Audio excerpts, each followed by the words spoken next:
بسم اللہ الرحمن الرحیم۔ السلام علیکم ورحمۃ اللہ وبرکاتہ۔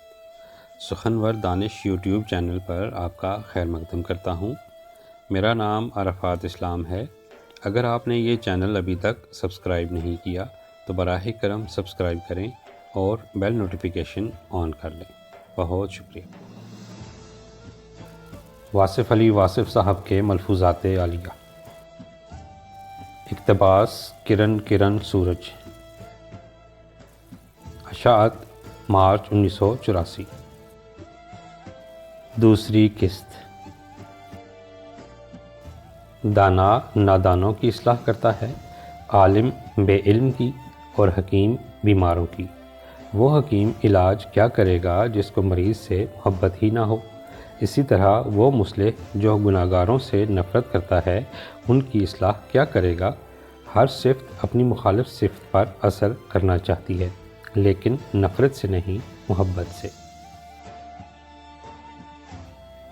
اگر زندگی بچانے کی قیمت پوری زندگی بھی مانگی جائے تو انکار نہ کرنا۔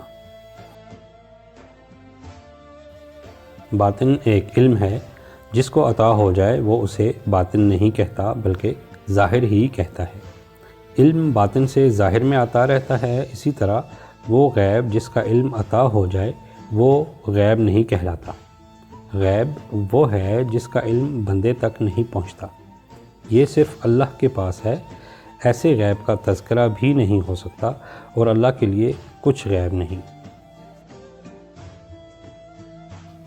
زندگی اور عقیدے میں فاصلہ رکھنے والا انسان منافق ہوتا ہے۔ ایسا شخص نہ گناہ چھوڑتا ہے نہ عبادت۔ اللہ اس کی سماجی یا سیاسی ضرورت ہوتا ہے، دینی نہیں۔ ایسے آدمی کے لیے مایوسی اور کرب مسلسل کا عذاب ہے۔ غیر یقینی حالات پر تقریریں کرنے والے کتنے یقین سے اپنے مکانوں کی تعمیر میں مصروف ہیں۔ ہم صرف زبان سے اللہ اللہ کہتے رہتے ہیں۔ اللہ لفظ نہیں، اللہ آواز نہیں، اللہ پکار نہیں۔ اللہ تو ذات ہے، مقدس و ماورا۔ اس ذات سے دل کا تعلق ہے، زبان کا نہیں۔ دل اللہ سے متعلق ہو جائے تو ہمارا سارا وجود دین کے سانچے میں ڈھل جانا لازمی ہے۔ میاں بیوی کو باغ و بہار کی طرح رہنا چاہیے۔ وہ باغ ہی کیا جو بہار سے بیگانہ ہو، اور وہ بہار ہی کیا جو باغ سے نہ گزرے۔ یہ اس کے دم سے، وہ اس کی وجہ سے۔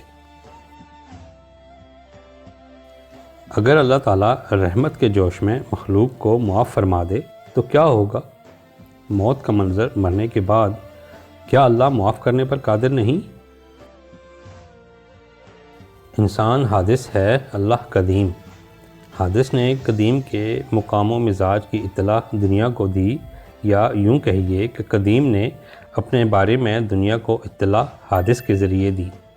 حادث اور قدیم کس مقام پر ایک دوسرے کے متعلق جاننا شروع کرتے ہیں، اس کا جاننا بہت مشکل ہے، اور اس کا جاننا ہی بہت اہم و ضروری ہے۔ پرانے بادشاہ ہاتھی کی سواری سے جلال شاہی کا اظہار کرتے تھے۔ آج ہمارے بچے چڑیا گھروں میں ہاتھی کی سواری سے دل بہلاتے ہیں۔